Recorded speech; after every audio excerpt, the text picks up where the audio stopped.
Welcome to the Franciska Show podcast on JewishCoffeehouse.com, the show where I give a voice to Jewish issues, topics, and people. I'm Franciska Frady, your host.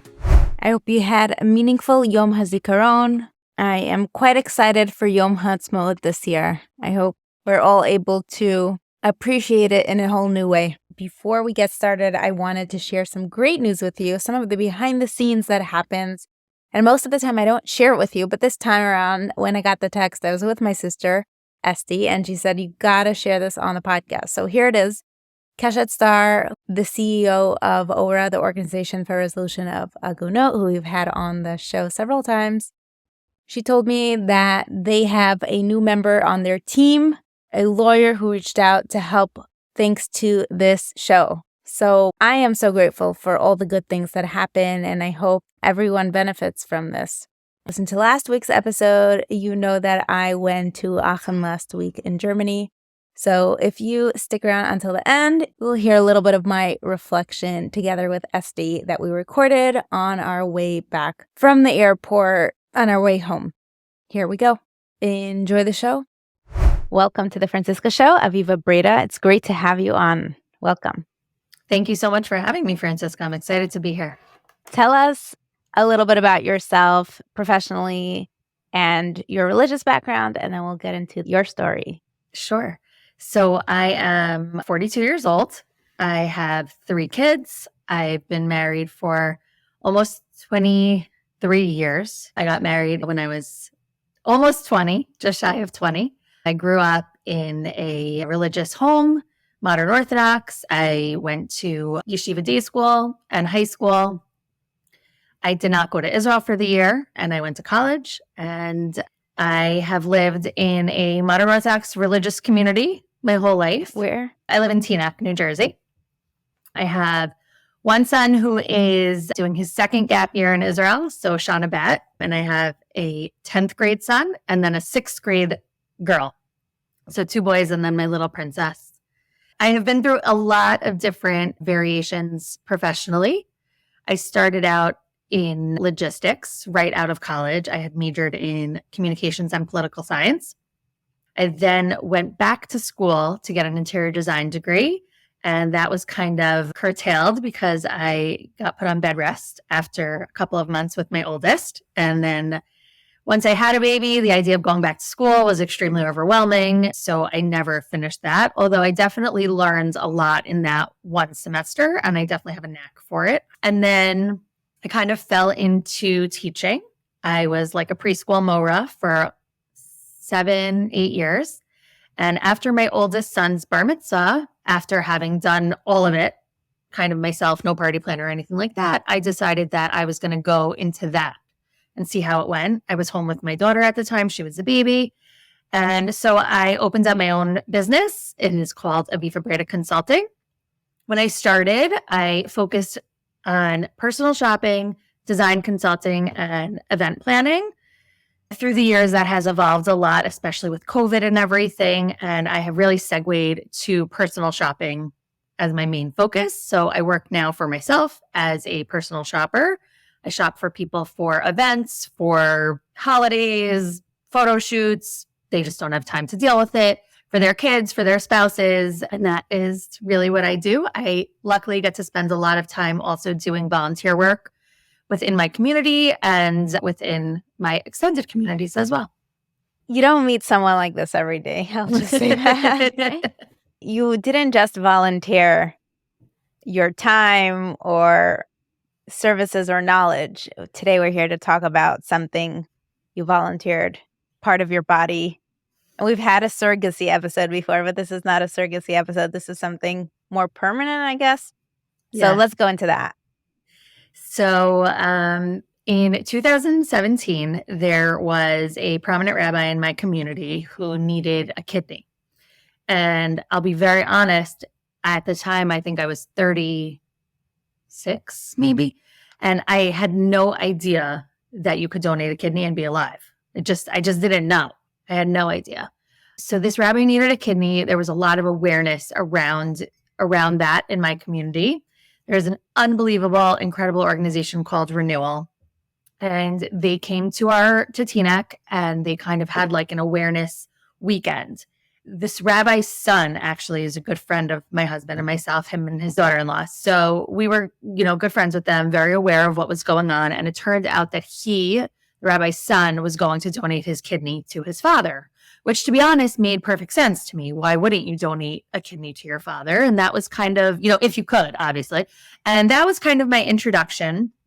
Renewal came to the community. They had an awareness weekend where they discussed kidney donation, and they talked about it, and they took the time on Saturday night. They had a very large event. There were probably close to 1,000 people at this event, and they really honored all of the people from my community who had donated a kidney, which I knew a lot of them, and I had no idea that they had done this. The only one that I knew of was this rabbi's son, who was our friend. We went to the event. We actually volunteered at a swabbing table, my husband and I, just because our friends had asked us to help out. And I was like, what is happening? I was so surprised. And I just I couldn't believe what was going on. Like, there were, first of all, 10 people standing on stage who had literally given of themselves, literally cut not them personally, but their bodies were cut open.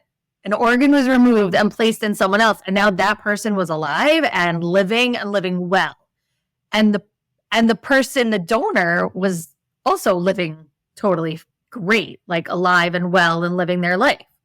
And I just was like blown away by the whole thing. So at this event, Renewal's very smart, and they really put on beautiful events. And they had a young woman. Her name is Esty Stark. She's married now, so I'm not positive what her married name is. She was a young donor, probably in her late 20s, and she met her recipient for the first time. And so obviously that's like, major tearjerker and a whole, emotional, overwhelming. But she stood up there. I'll never forget what she said. She said to all of us, but I felt like she was talking directly to me. She said, Hashem gives us the gift of 2 kidneys, and the extra kidney is not ours to keep, it's ours to share.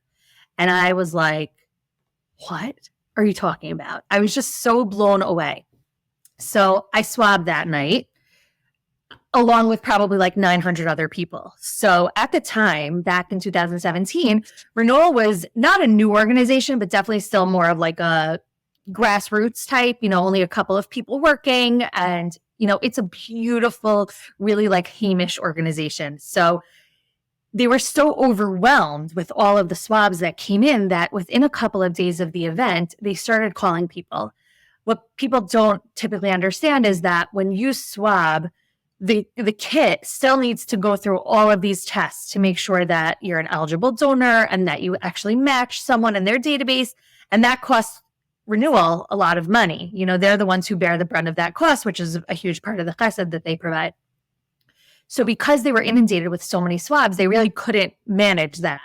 So they started calling to find out, who was like swept up in the moment and who was actually serious. So within 2 days of the event, I got a phone call and I was like, you've got to be kidding me. Like, there's no way. There's no way. So I spoke to this incredible woman, Irit, who works for Renewal. And she said, calm down. We're just calling to kind of like feel everyone out and test the waters and just see, like, should we proceed with your swab, or is it kind of like on the back burner? And I said to her, send me all the information. Send me, the encyclopedia of kidney donation. I'll look over it. And I didn't really know what I was going to do at the time, but I was like, as soon as I was confronted with it, of course, I started to panic a little bit. So she was amazing. She sent me all the information, and I sat on it for almost 2 years. And almost every month, probably at least once a month, I would say to my husband, I'm going to do it. I'm going to do it. And then like in December of 2018, so yeah, about 2 years-ish, maybe year and a half, like he looked at me and he was like, do it already. Like, you're not scaring me. I'm on board. I'm with you. If this is something you feel so strongly about. And then I said, you know what, you're right. Like, I've wanted to do this literally since the minute I heard it was a possibility. I immediately emailed Renewal.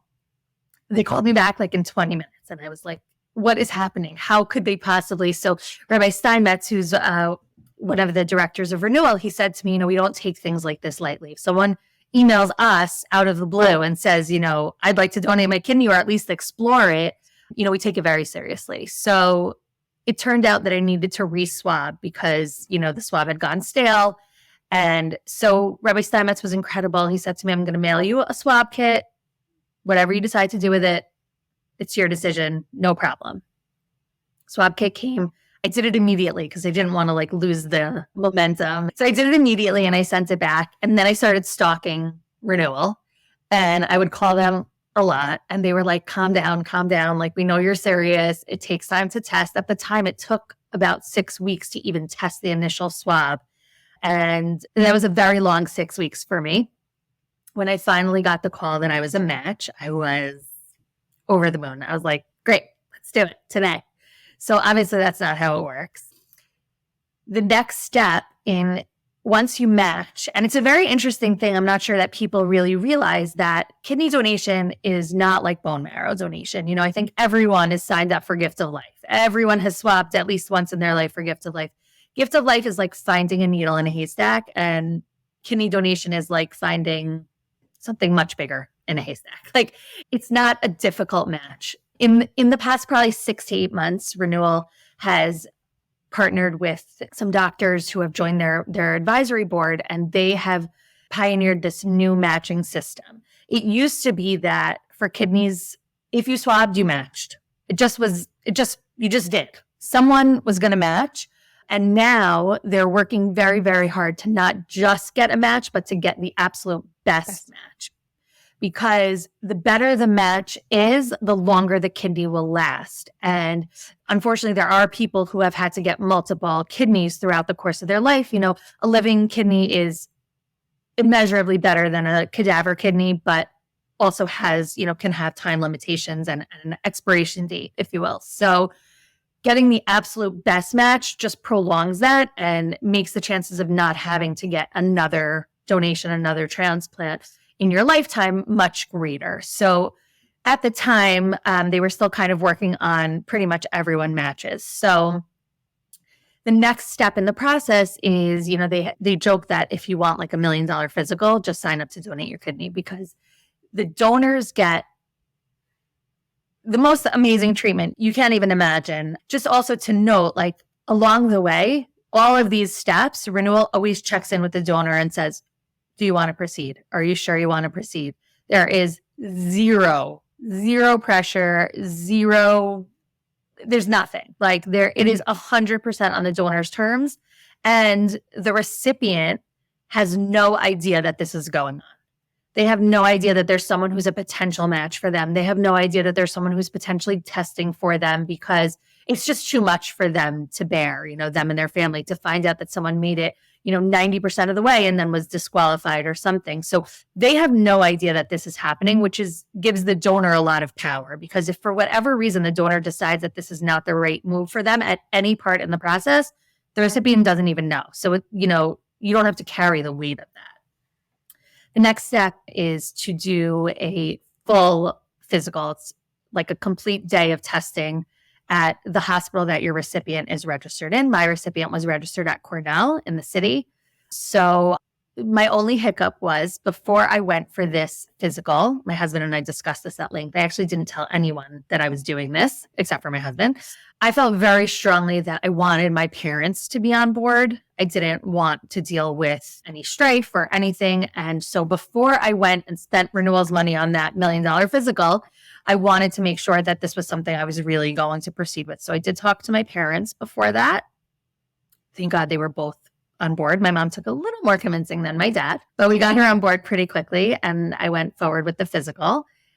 They take basically all of your blood, pretty much all of it, and do very extensive blood tests. They do EKGs and abdomen ultrasounds, and then you have a mental and psychological check-in as well, an evaluation just to make sure you're of sound mind and you're not being pressured. And they ask really hard questions. They do not take this lightly. This is like a really...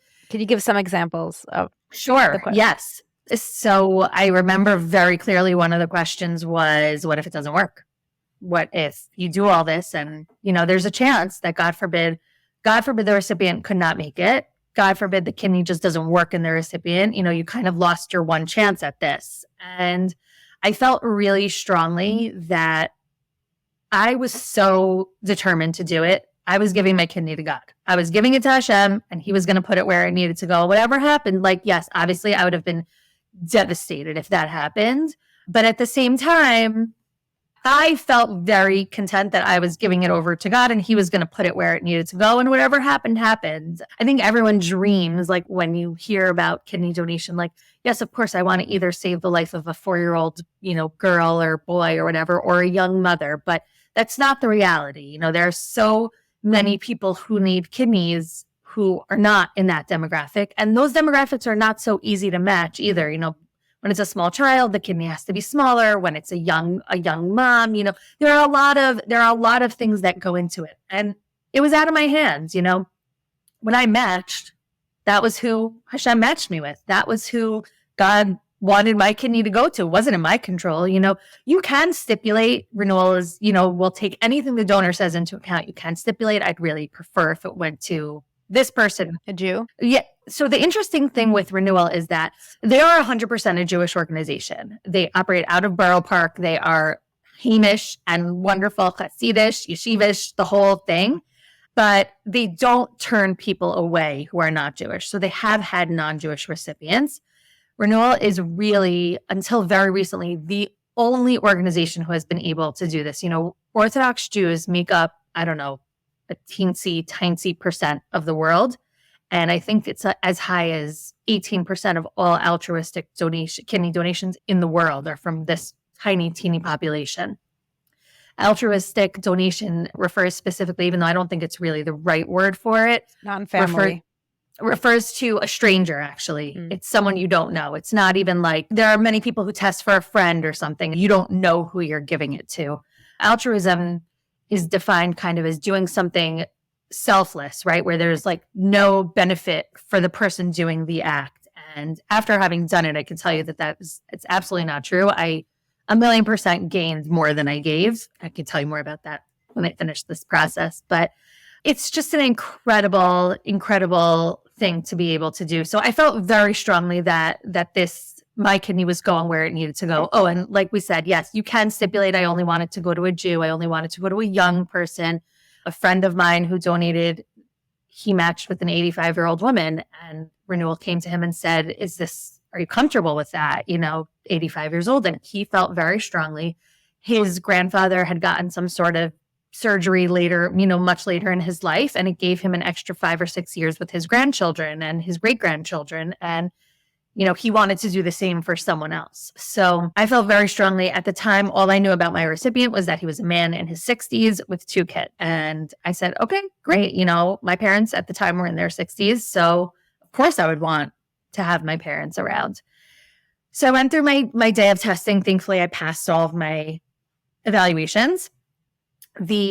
After you finish that full day, the transplant board at the hospital will meet and decide if you are a viable donor. They take all of the results from the health screenings and the blood work and the EKG and the ultrasounds, and they look at your kidneys and everything, and they, mash that with the psychological evaluations and decide if you're viable. So that was a very long 2 weeks waiting for that answer. And thank God I passed and I was able to schedule my donation. It's interesting.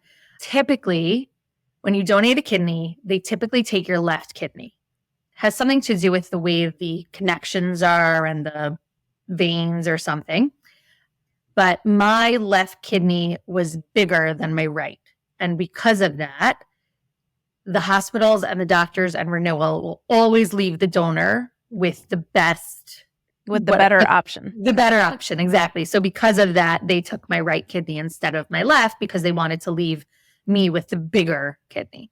So when I got the call that I was approved, I said, okay, let's do it. Again, they calmed me down and they told me that unlike other major organs, like God forbid, if someone needs a heart transplant, obviously you can't be alive to give a heart, but it's an emergency. It's an absolute emergency. So with kidney donation, while it's still definitely, important and dire, it's not an emergency. There are, thank God, so many things that can prolong a person's life while they're going through either kidney failure or polycystic kidney disease or any of the other reasons you might need a kidney so that it doesn't become an emergency. Now, the goal is always to get the person a new kidney before they get sick, if they can, or before they get on dialysis. Dialysis is extremely draining on the body. It is extremely time consuming. It really, really affects the quality of life of the patient. So that's always the goal. The way it worked out with my recipient, he unfortunately was already on dialysis for a couple of years. So at that point, another 6 months, 5 months, year even on dialysis wouldn't have been a major issue for him. So the people at Renewal, we sat down and we talked about it and we picked a time. I went for all of my testing in February and I decided I was going to wait until after Pesach, and then the first available date after Pesach was when we were going to schedule the transplant. So we scheduled the transplant for May 21st of 2019. The timing worked out. My parents were available and they were able to stay here with my kids and kind of just help out. And 2 weeks before the transplant, I actually found this out afterwards, but 2 weeks before the transplant, my recipient was on the phone with his sister. His sister lives in Israel. His parents are buried in Israel, and he hadn't been able to go since they had passed away because was really tied to his dialysis schedule, and he felt very strongly like it was time, and he really wanted to go. And they were working on medications and transporting and how they were going to make it work. And my recipient is not from, but very Jewish, and they were trying to figure it out. And he told me that during that phone call, he got a call waiting, and it was Renewal. And they told him, come to the hospital on May 21st because you're getting a kidney. So that was really, really incredible. I subsequently actually also found out that my recipient had worked in the World Trade Center on 9/11 and was late that day. And, God just saved him for me. So it's okay. Hold on. So he was on the phone with you, telling you, or he was just figuring out how to get to Israel. Exactly. And then he was on the phone with his sister. Yeah. No, we had no contact or anything beforehand. And so on May 21st, 2019, almost coming up on 5 years in a couple of weeks, my husband and I went to Cornell at 5 a.m. We got in an Uber, and Renewal is very, very careful to keep the donor and recipient away from each other in the hospital. Like the day of the transplant especially is extremely high emotions on both ends, and they don't want anything, undue pressure or anything, because honestly, until you walk to the operating table, there's, until you are under, you can walk away and say, you know what, this is just not for me, and they will protect you. They will make up a medical reason. They will do whatever they need to do so that it doesn't, fall on you. Obviously, at that point, the recipient knows, but it will never be, unfortunately, transplants get canceled pretty often. Not often, but it happens, for mostly, medical reasons. Someone has a fever that morning and the recipient is just not well enough. The donor, something comes up and it's like a major issue. So they always get rescheduled, but that day they really try to keep you separate. The only place that Renewal does not have really jurisdiction over is the surgical waiting room. So we got to the waiting room and my husband and I were sitting and we look over and there was a man and 2 young girls and his wife, and they were saying Tehillim and davening. And I was like, oh my God, this is it. Obviously, how could it not be? And so, I got emotional and jittery and everything. And I just said, ignore it. We're not going to pay attention. It's fine. So they called us back. They did all the pre-surgery stuff. Renewal does something very cute. I'm sure you've seen it. They do a little video of the donor as they're about to go into surgery, just to, see how their emotions are and all of that. It's really beautiful. So we did that. And I, kissed my husband goodbye. And I said, I'll see you later. And I walked really walked to the operating room. I was so calm. I felt like, I don't even know. I've never experienced anything like that before. I had 3 C-sections. I've walked to many operating rooms. I was so calm. I climbed on the table. I actually think about it all the time. I wish that I had more time of consciousness, in the operating room, because I'm so calm. I was in such a different place. I don't even think they gave me anything. So I think it was really from myself and from Hashem. But I climbed on the table, and then that was it. And I went into surgery thinking the man in the waiting room was my recipient. little did I know that my husband, and by then my parents, once my kids had gone to school, my parents came to join him. They found out that these people in the waiting room actually was not my recipient. Their father was going in for another procedure. But all the time that they were davening, Renewal sends out a Tehillim list every day for the people who are going through surgery. And they were actually davening for me. So it was extremely incredible. And we did not meet my recipient that day, but in the waiting room. So my name is Aviva. My recipient's sister was with him. Her name is Chaviva. And when they called her name in the waiting room, my mother stood up because she thought they were saying it was here for Aviva. So they ended up meeting, and that was really beautiful. I've heard. I came out of recovery right away. They tell you the recipient surgery is much more invasive and takes longer. But from the minute I woke up, I felt like a different person. I was on some sort of other level. The nurses, the way they treat you with such respect, like it was like I was a superhero. I mean, it was just unbelievable. It was unbelievable. And then as soon as your kidney is placed in the recipient and they see it pink up and the recipient starts producing urine and all the things the kidney is supposed to do, they come and tell you right away. And it's just, there's nothing like it. You can't imagine. And then, you have to recover from surgery, and it's surgery. It is laparoscopic, but it is real surgery. There's all that comes along with that. I spent a couple of days in the hospital. Again, the best treatment I've ever had in my entire life. And when you think about, I had 3 C-sections, and they cut you open and then hand you a baby, and they're like, bye. The buck, this was like, they pampered me, and I didn't have to take care of a baby. It was like, it was incredible. And while it was definitely a recovery, and I would never sugarcoat that, it is real surgery and you are recovering from that. There's fatigue and there's pain and there's all of those things. I would do it again this afternoon, not even tomorrow. I would do it again right now. How long did it take? So a couple of days in the hospital, you came home. How long till you were able to go back to your regular routine? So for me, my body had a little bit of a tougher time with the anesthesia. So I would say I'm a little bit out of the norm of what I'll tell you, both a typical kidney donors in the hospital, 2 nights, they're back home. The fatigue lasts. That's a real thing. That's just from having surgery. Your body has been beaten up.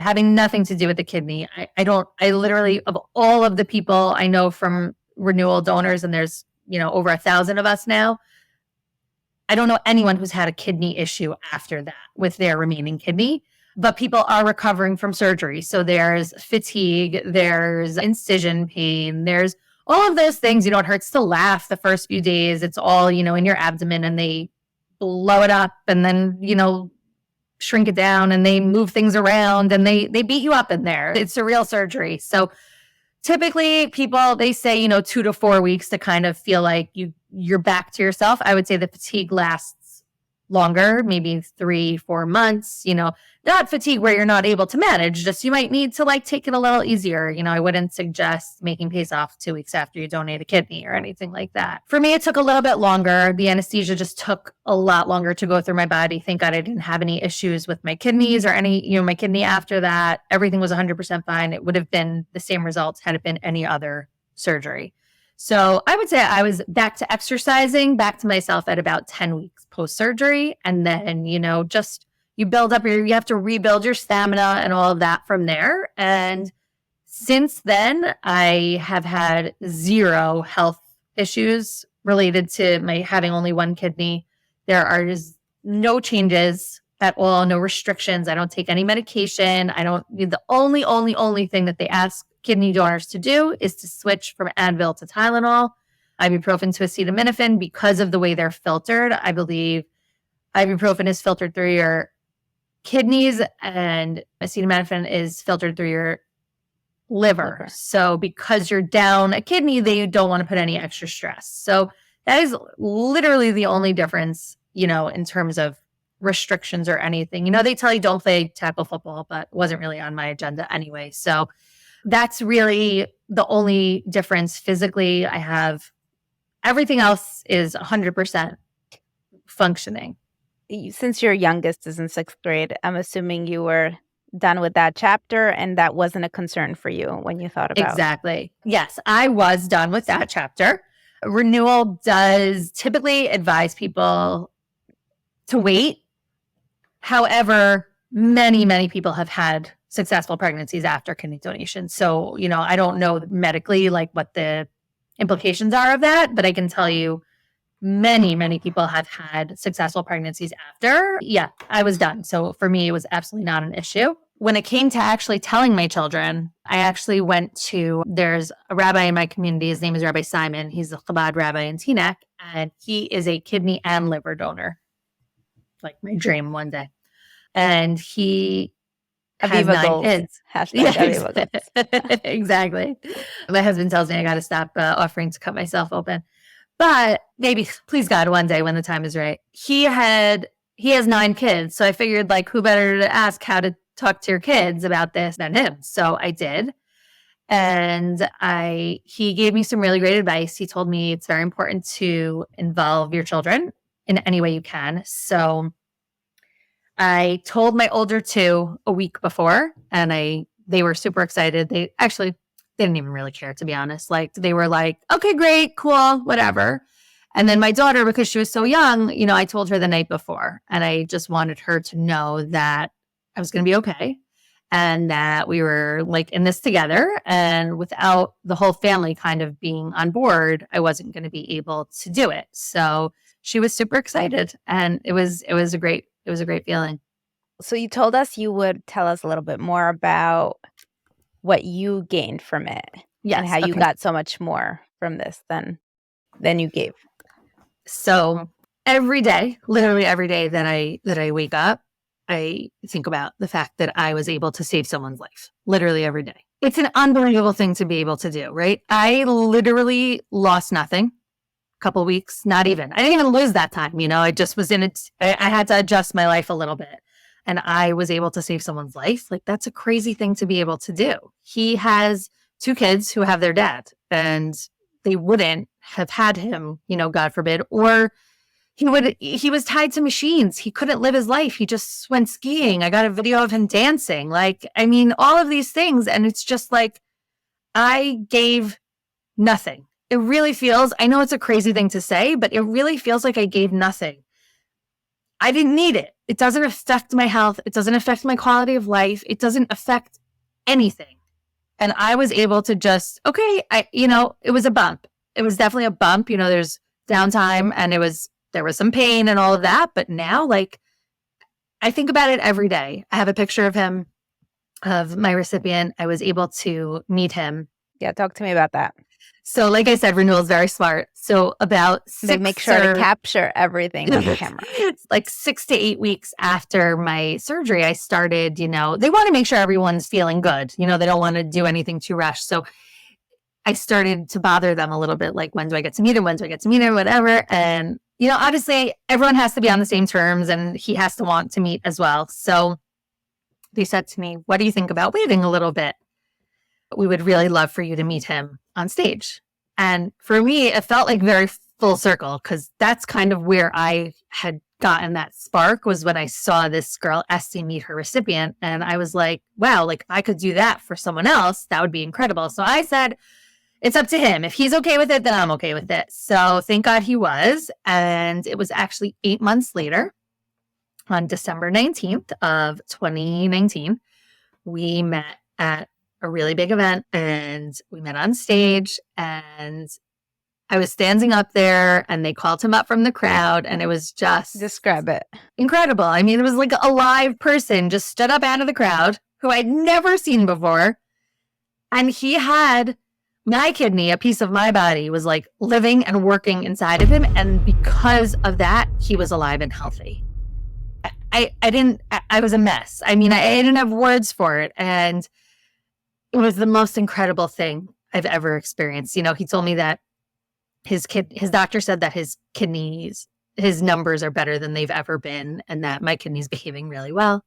And it's just incredible. You see a live person, like this person is alive and living his life, and he's healthy, and he's doing things that otherwise he wouldn't be able to do. He would have been tied to a machine. Dialysis works for as long as it works, and he can travel. He can, one of his sons has special needs and he can be with him, and he's living out his retirement. Him and his wife bought like a retirement home up in the Poconos or something. And he's doing all the things that he might not have been able to do. And it has my life wasn't changed at all. I'm doing everything I want to do. I'm living the way I want to live. Thank God I'm healthy and I have my children and I have my life and my husband and everything. And it feels, I know it's crazy. And I know people think that kidney donors who say this, but all kidney donors say I thought they were crazy too until I became one. But everyone says the only regret that we have is that we can't do it again. It's like a one and done. You don't have any more to give away, but it's it feels like such a small, tiny, teeny thing that I did. And I gave him everything and his kids everything, Okay, so a little bit more about your relationship with him or any interesting things. It is interesting. People have varying relationships with their recipients. It's a crazy thing to look at someone and know that they gave you life, right? So for some recipients, it's too much, and for some donors, it's too much because they can never thank you adequately. He gave me a beautiful gift, but it's never going to be in his mind enough. And for me, it's always too much, so it can be a very difficult balance. There are some people who where donor and recipient are now, best friends, are now involved in every aspect of their lives. I don't know what I was hoping for, to be honest, but I feel very strongly like I have another part of my family. I feel like while we're not in each other's lives on a day-to-day basis, we text, we keep up, we celebrate our kidneyversary. I celebrate his birthday. He celebrates my birthday. We're aware of each other. His wife is a humongous social media poster, so I see a lot of more of his life probably than he even intends.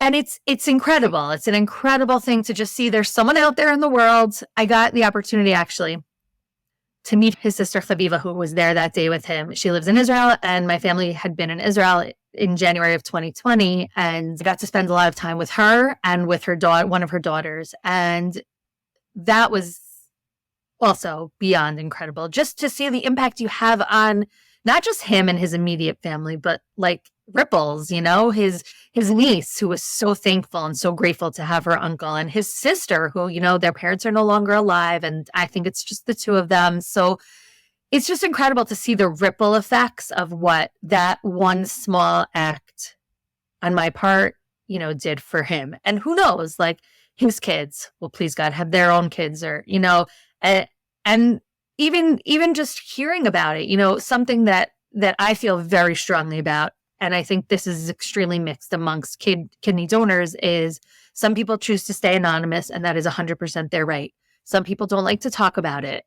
I can't shut up about it. I want everyone to know. I have I hate bumper stickers. I will not put a bumper sticker on my car for anything except I have a bumper sticker on my car, on my husband's car, on my son's car. My parents have one, and it says, "You're following a live kidney donor, proud supporter of a live kidney donor," because this is not a place, in my opinion, to be humble. This is not a place to be modest. If I don't talk about it, other people won't know that real live people who live normal, ordinary, regular lives can do this thing and change the world.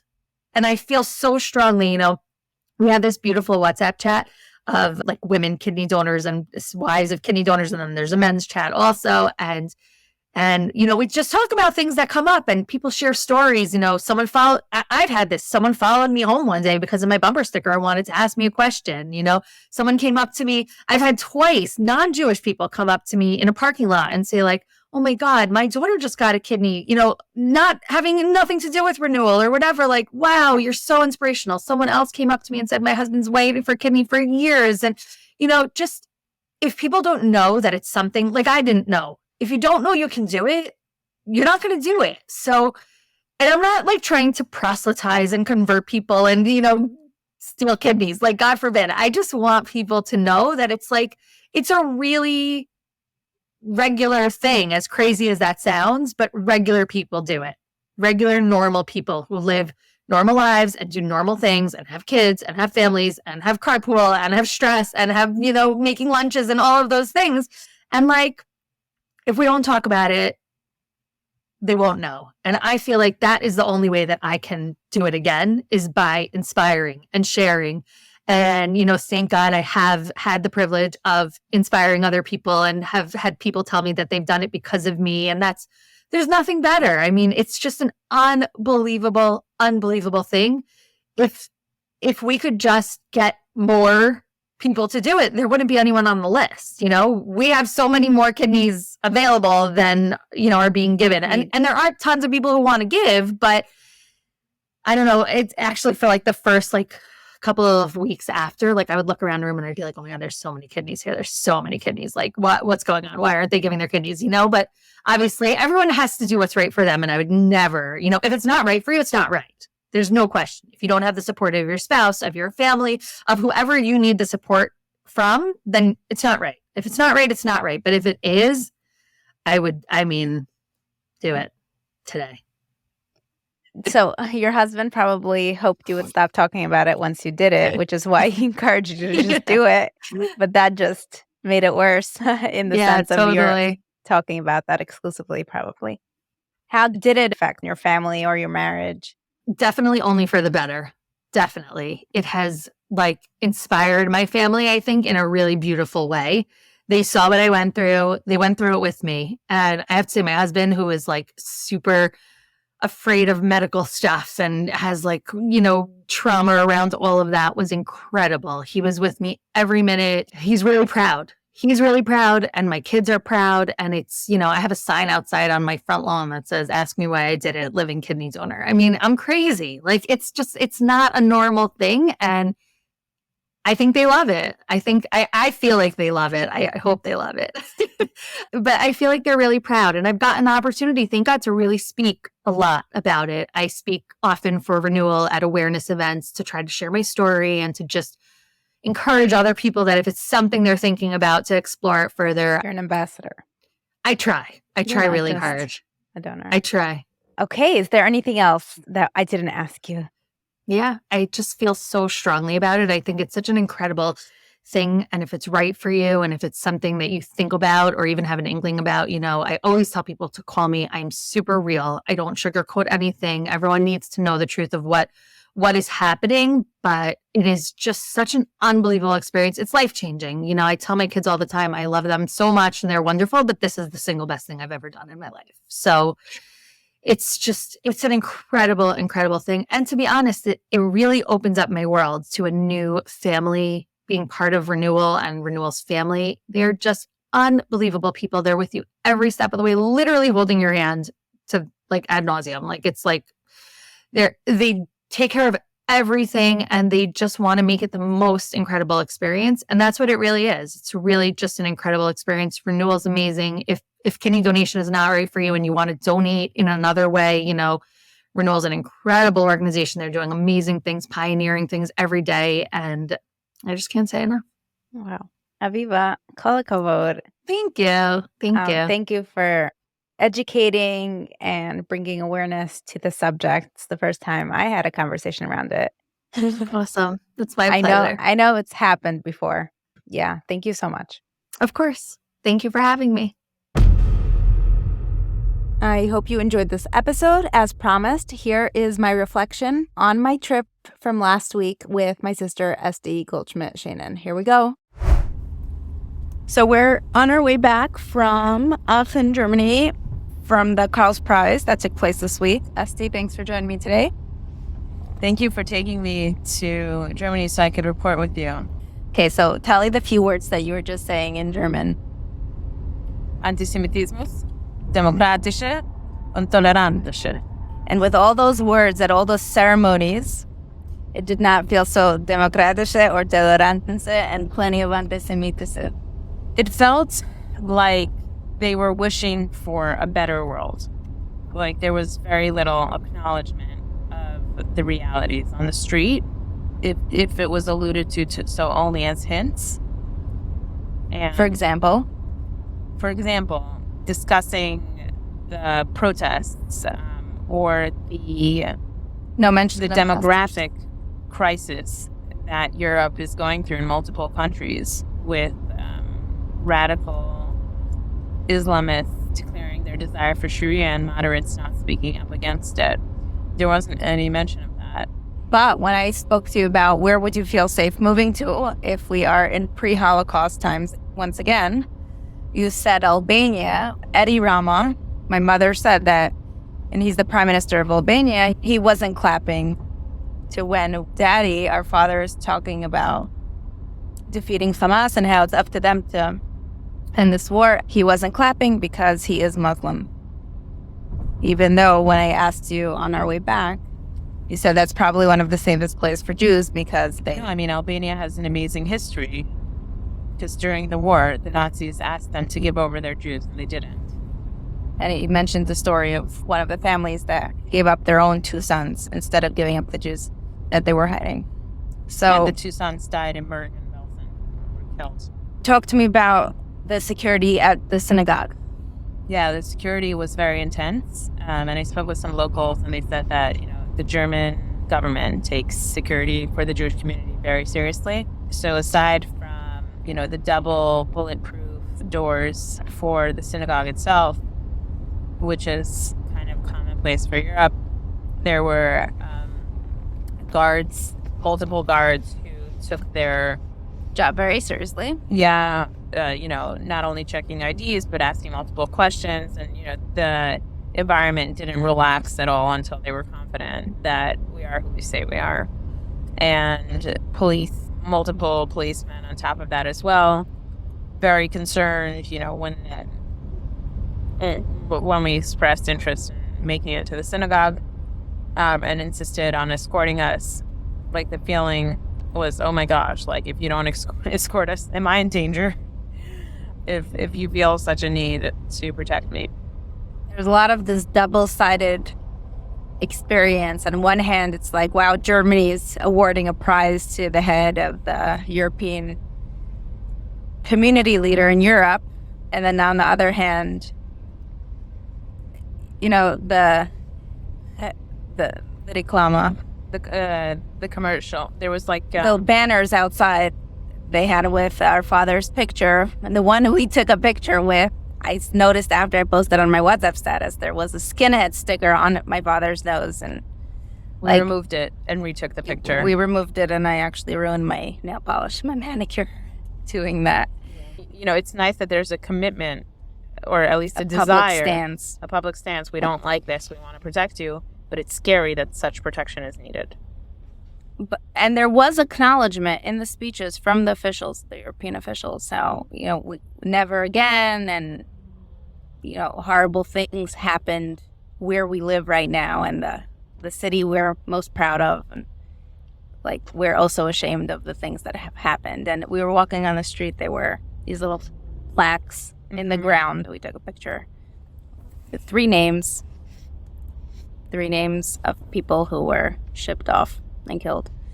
So, yeah, how long is the world going to remember? Talk to me about the award ceremony itself. I mean, it was definitely an experience. It was really cool, very classy, very European. It was in this building with that city hall, fairly old, with a chapel, an orchestra. Yeah, they played classical music. Obviously, all the German composers between most speeches, and they started every four-room ceremony event with classical music and ended it with classical music. No, it was in the city hall. Yeah, it was in the city hall. And talk to me about Svetlana Tikhanovskaya. He was president-elect of Belarus in 2021, but Lukashenko somehow won. Arrested her sister and husband. And she was also held for a few days. One of her people is still being held. I think her husband was either killed or is still being held. So she lives, I think, in Latvia now. And she was the Karls award recipient 2 years ago. Last year was Zelensky. Volodymyr. I see a pattern in the prizes that are being given over the last few years. Eastern Europe, yeah. Well, all the war, all the violent reactions of Europe showing support to the underdogs. Well, assuming people still think Israel is an underdog in some what. Okay, I think that's a nice recap. Thank you, Esty, for joining us. Thank you for listening until the end. I hope you enjoyed this episode. I haven't mentioned this in a while, but we do have a WhatsApp discussion group, and if you'd like to join, please send me a message. My email is in the show notes, and I'll send you a link for you to join the WhatsApp group. If you enjoy this podcast, please share it with a friend. This is a Jewish Coffee House podcast, so we have other incredible podcasts on the network, including Intimate Judaism, Orthodox Conundrum, and Chochmat Nashim. Here are some ways you can support me if you like this show. Number one, you can rate and review it. If you don't know what that means, message me and I'll let you know how to do that. You can also share it with a friend. That's super easy. If you don't know how to do that, I could explain it and take you step by step and show you how to do it. It really helps me grow. And another way, if you are feeling generous today and you enjoyed this podcast, consider getting me a cup of coffee. I hope you have a great rest of your week. See you next time.